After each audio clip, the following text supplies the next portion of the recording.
Hello students, welcome to my channel Medical with Nursing Officer, and today's topic is event in third stage of labor. So event in first stage of labor we have discussed, and event in second stage of labor. Then now we are going to discuss about the event in second stage, third stage of labor. So third stage of labor में कौन कौन से events होते हैं वो हम देखेंगे.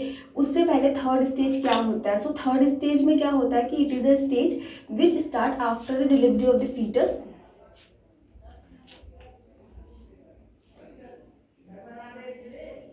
है ना. थर्ड स्टेज कब स्टार्ट होती है? After delivery of foetus and ends with the delivery of the placenta. ठीक है, स्टार्ट होता है जब डिलीवरी ऑफ फीटस हो जाता है, उससे स्टार्ट हो जाता है, और जब तक डिलीवरी नहीं होती प्लेसेंटा की तब तक जो है third stage of third labour रहता है. So after the delivery of placenta there is fourth stage. So इसका जो टाइम पीरियड होता है, जो थर्ड स्टेज का टाइम होता है, अगर हम मल्टी और प्राइमरी की बात करें तो दोनों में 15 मिनट्स का होता है. 15 मिनट्स का होता है दोनों में, चाहे वो मल्टी ग्रेविडा हो चाहे प्राइमरी ग्रेविडा हो. ठीक है. So third stage of labour में क्या होता है कि जब भी बेबी का बर्थ होता है, after birth of the baby uterus size जो है डिक्रीज हो जाता है. वर्टिकली 20 सेंटीमीटर हो जाता है एंड एंटीरियर पोस्टीरियर 10 सेंटीमीटर हो जाता है. लाइक अगर यूट्रस पहले अगर ये यूट्रस था पहले, है ना, तो इसके अंदर पहले क्या था, पहले इसका साइज बड़ा था क्योंकि इसमें एमनियोटिक सेट था, उसके अंदर बेबी था, उसमें प्लेसेंटा भी था, सो एमनियोटिक फ्लूइड भी था, तो इसका साइज बहुत बड़ा था. तो अभी क्या हुआ कि फीटस की डिलीवरी होगी, एमनियोटिक फ्लूइड भी निकल गया, तो अभी सिर्फ इसमें प्लेसेंटा बचा. सो आफ्टर डिलीवरी क्या होता है, after delivery of the baby it contain only after birth. ठीक है, जैसे मैंने लिखा हुआ है कि it contain only after birth. So after birth होता है उसके अंदर बस. अब आफ्टर बर्थ क्या होता है, आफ्टर बर्थ को देखिए कंफ्यूज नहीं होना है, दिस इज प्लेसेंटा. ठीक है, प्लेसेंटा को आफ्टर बर्थ भी बोलते हैं. So after delivery of the baby the cavity size is decrease and contain only after birth. ठीक है, इतना क्लियर हो गया.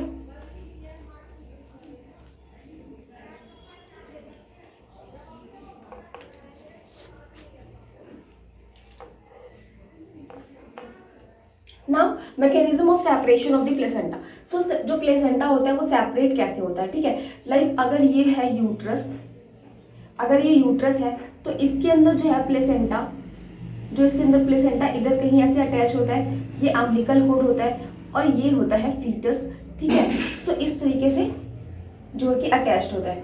सो नाउ मैकेनिज्म ऑफ सेपरेशन, किस तरीके से वो सेपरेट होता है. Like marked, first is marked retraction reduce effectively the surface area at placental site to about its half. So जैसे जैसे डिलीवरी होती जाती है फीटस की, उसके बाद क्या होता है, जो यूट्रस है उसका साइज इंक्रीज था पहले, वो डिक्रीज हो जाता है, वो रिट्रैक्शन वाली प्रॉपर्टी से डिक्रीज होता है.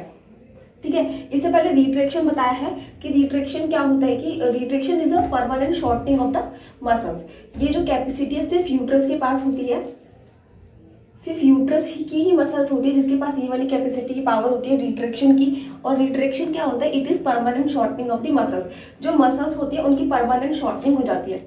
लाइक अगर पहले ये मसल्स थी ना, एट द टाइम ऑफ, अगर देखें at the time of labour, at the time of pregnancy, muscles का साइज बहुत ज़्यादा इंक्रीज था. ठीक है, तो अभी क्या होता है, उनका साइज भी इंक्रीज हो जाता है और नंबर भी. सो नाउ रिट्रैक्शन की प्रॉपर्टी ये होती है कि जैसे जैसे फीटस का डिलीवरी होगा वैसे वैसे यहाँ से जो यूट्रस है उसका साइज इस तरफ से कम होता जाएगा. सो नाउ यूट्रस का साइज इतना रहेगा और इसमें सिर्फ आफ्टर बर्थ रहेगा, जिसको प्लेसेंटा बोलते हैं.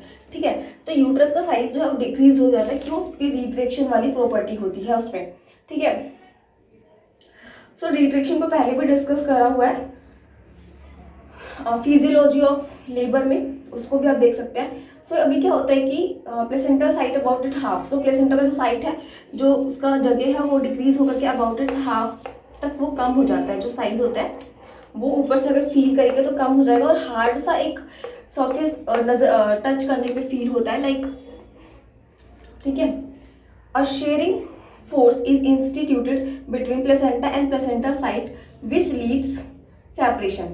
So एक फोर्स लगता है इनके बीच में, प्लेसेंटा के बीच में और प्लेसेंटल साइट के बीच में, इधर से फोर्स लगेगा जिसकी वजह से जो प्लेसेंटा जो है सेपरेट होना, अपनी जगह से इस तरीके से सेपरेट होना स्टार्ट कर देता है. सो जैसे जैसे वो सेपरेट होगा तभी वो अपनी मेम्ब्रेन के साथ जो है बाहर की तरफ आ पाएगा.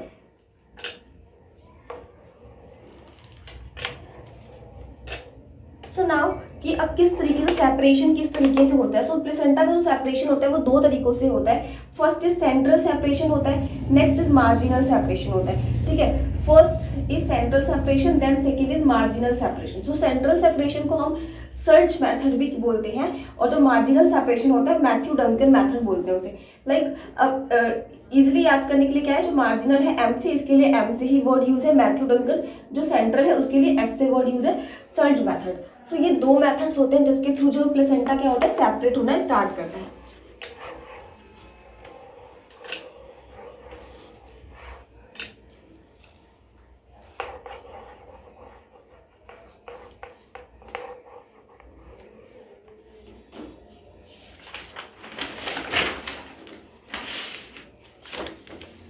नाउ फर्स्ट मेथड जो है, first we will going to discuss is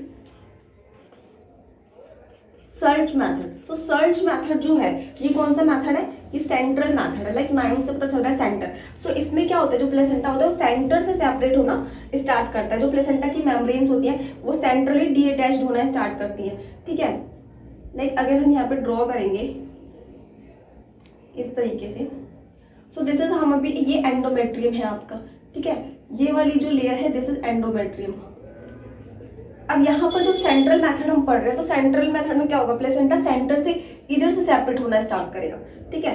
तो अगर यहाँ पे हम प्लेसेंटा को बनाए तो वो इस तरीके से सेंटर से सेपरेट होना स्टार्ट करेगा। ये हो गया अम्बिलिकल कोड, ठीक है, ये अम्बिलिकल कोड हो गया।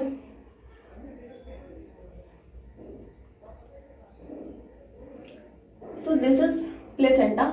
सो ये जो प्लेसेंटा है वो सेंटर से, इधर से पूरा सेंटर की तरफ से वो क्या कर रहा है, सेपरेट होना शुरू करता है। सो सेंटर से जब वो सेपरेट होना शुरू करेगा तो क्या होगा, इसमें क्या होगा कि जैसे जैसे वो सेपरेट होना स्टार्ट करेगा, लाइक अगर कोई भी चीज़ है वो इधर से सेपरेट होना स्टार्ट करेगी तो क्या होगा, इधर से वो इस तरीके से खींचेगा तभी तो वो नीचे की तरफ आएगा। लाइक यहाँ से इसने सेपरेट होना स्टार्ट कर दिया, अब वो यहाँ से क्या कर रहा है, नीचे की तरफ आ रहा है। तो दो तरीके से अब इसमें क्या होगा, नीचे की तरफ आ रहा है तो अभी क्या होगा, यहाँ से खींच रहा है ये, यहाँ से तो जगह खाली होगी, तो जो यहाँ से जगह खाली होगी यहाँ पर क्या हो जाएगा, साइनसेस का फॉर्मेशन हो जाएगा, है ना। इधर क्या होगा, कोई भी चीज़ खींचती है, मेम्ब्रेन्स खींचती है तो इधर इस तरीके से साइनस ओपन हो जाएंगे ना। लाइक यहाँ से ये खींच रहा है तो साइनस ओपन हो गए, जिसकी वजह से क्या होगा, ब्लीडिंग होगी। अब वो ब्लीडिंग होगी जिसको हम क्या बोलते हैं, रेट्रोप्लेसेंटल ब्लीडिंग होगी पीछे की तरफ। तो वहाँ पे क्या होगा कि फॉर्मेशन हो जाएगा, एक्यूमुलेशन ऑफ ब्लड हो जाएगा बिहाइंड दी, इसके पीछे ही क्या साइनसेस ओपन हो गए, ठीक है। कुछ यूट्राइन साइनस ओपन हो जाएंगे, कोई भी चीज़ खिंच रही है तो वहाँ से कुछ तो होगा ना, तो जब वो खिंच रही है तो वहाँ पे क्या हो रहा है, साइनस ओपन हो रहे हैं। और वो जो साइनस ओपन हो रहे हैं इसके साथ ही वहाँ पे क्या होगा, अब इसके और इसके बीच में है ना साइनस, इसके और इसके बीच में साइनस है, यूट्राइन वॉल के बीच में, और ये जो प्लेसेंटा है तो ये जो ब्लड होगा, ठीक है,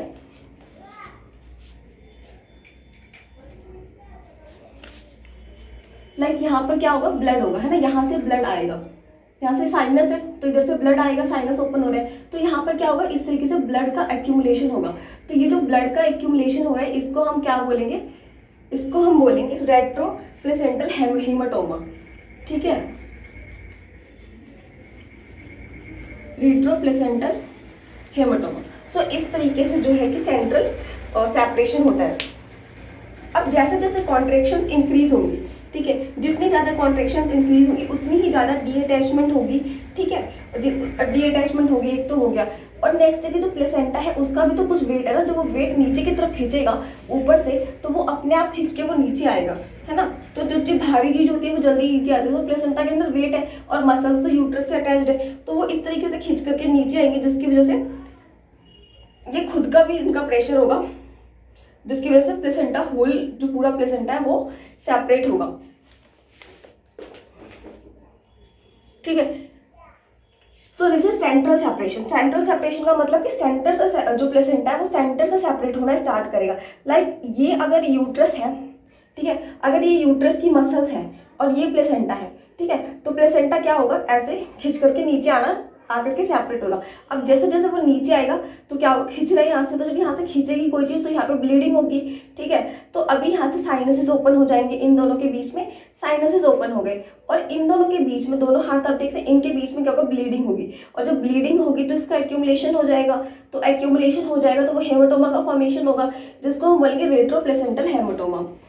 एंड नेक्स्ट इज कि जब ये प्लेसेंटा, लाइक ये प्लेसेंटा है और ये यूट्राइन वॉल है, तो ये जब नीचे की तरफ खींचेगा तो इसका अपना भी तो वेट है ना, तो जब ये नीचे की तरफ ऐसे खींचेगा तो ये पूरा ऐसा सेपरेट होना शुरू कर देगा, ये सेपरेट होता जाएगा।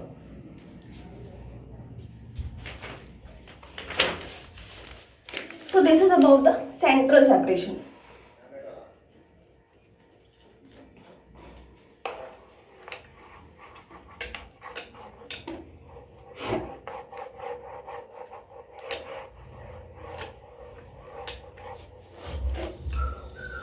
नाउ सेंट्रल सेपरेशन के बाद जो सेकंड था वो क्या था, मैथ्यू डंकन सेपरेशन।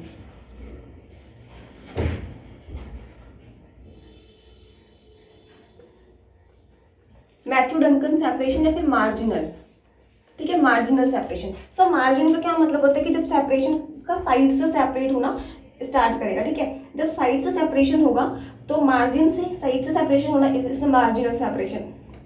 जैसे जैसे यूट्राइन कॉन्ट्रैक्शंस आती हैं, ठीक है, ज़्यादा तो फिर उतना ही एरिया, जितना यूट्राइन कॉन्ट्रैक्शन आएगा उतना उतना एरिया वो सेपरेट होना स्टार्ट कर देगा और सेपरेट होता जाएगा, ठीक है। लाइक अभी सेंट्रल का डायग्राम कैसे बनेगा,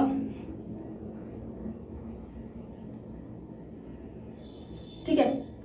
सो दिस इज यूट्रस, यहाँ पर ये सर्विक्स होता है, यहाँ पर ओपन होता है पूरा, तभी यहाँ से कोई भी चीज़ बाहर की तरफ आएगी, ठीक है।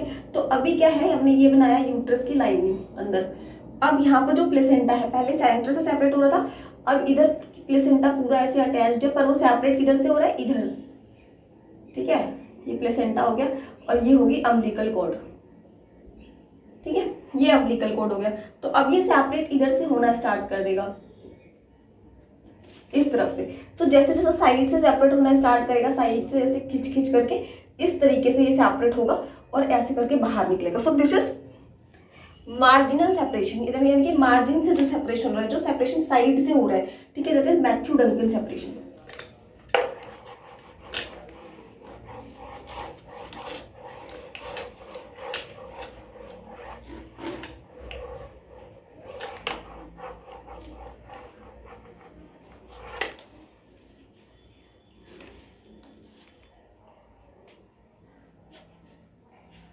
नाउ अब प्लेसेंटा सेपरेट हो गया, बट जो प्लेसेंटा होती है उसका कुछ मेम्ब्रेन्स भी होती है, तो सेपरेशन ऑफ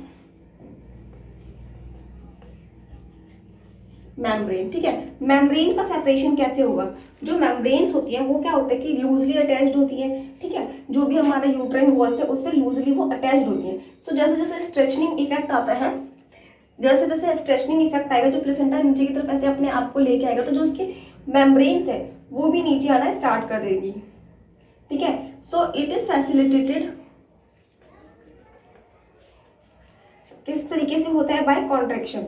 जब यूट्राइन कॉन्ट्रैक्शंस आती हैं तो ये भी जो है कि सेपरेट होना स्टार्ट कर देते हैं, नीचे की तरफ डाउनवर्ड आना स्टार्ट कर देते हैं। सो इस तरीके से जो मेम्ब्रेन्स होती है उनका सेपरेशन होता है। बट अगर कई बार क्या होता है कि कुछ मेम्ब्रेन्स अंदर ही रह जाती है, वो बाहर नहीं आती है, ठीक है। तो जब प्लेसेंटा को एग्जामिन करते हैं तो उस टाइम पे पता चलता है कि उसमें मेम्ब्रेन्स कितनी टोटल आई है या नहीं है। सो अंदर से उस क्लीनिंग करते वक्त सारी मेम्ब्रेन्स को बाहर निकालना होता है।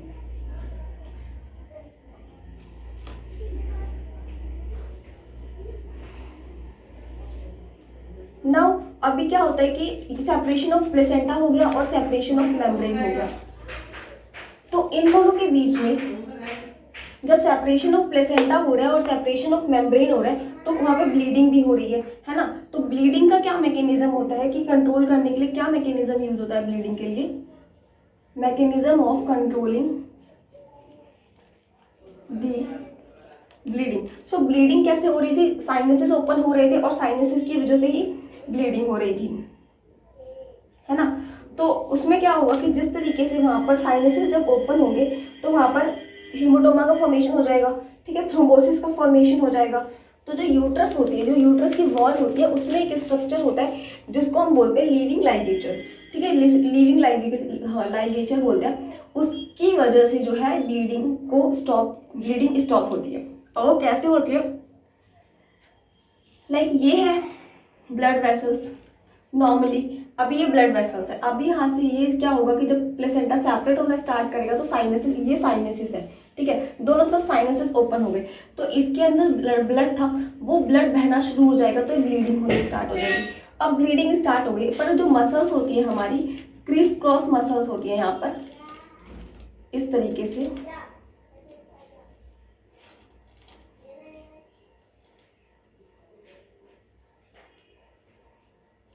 ठीक है।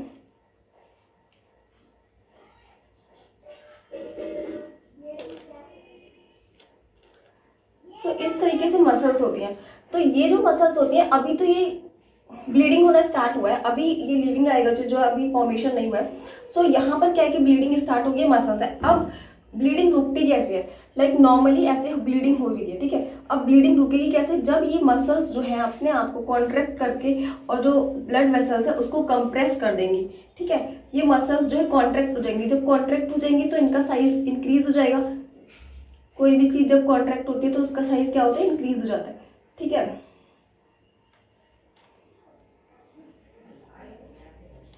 सो इस तरीके से अब ये जो मसल्स है क्या करेंगी, इस ब्लड वेसल्स को कॉन्ट्रैक्ट कर देंगी। तो जो ब्लड वेसल कॉन्ट्रैक्ट हो जाएगी, जो साइनसेस है वो भी क्लोज हो जाएंगे अपने आप, तो ब्लीडिंग नहीं होगी। सो इस तरीके से जो है, जो ब्लीडिंग हो रही थी after the delivery of the placenta, वो कंट्रोल होता है।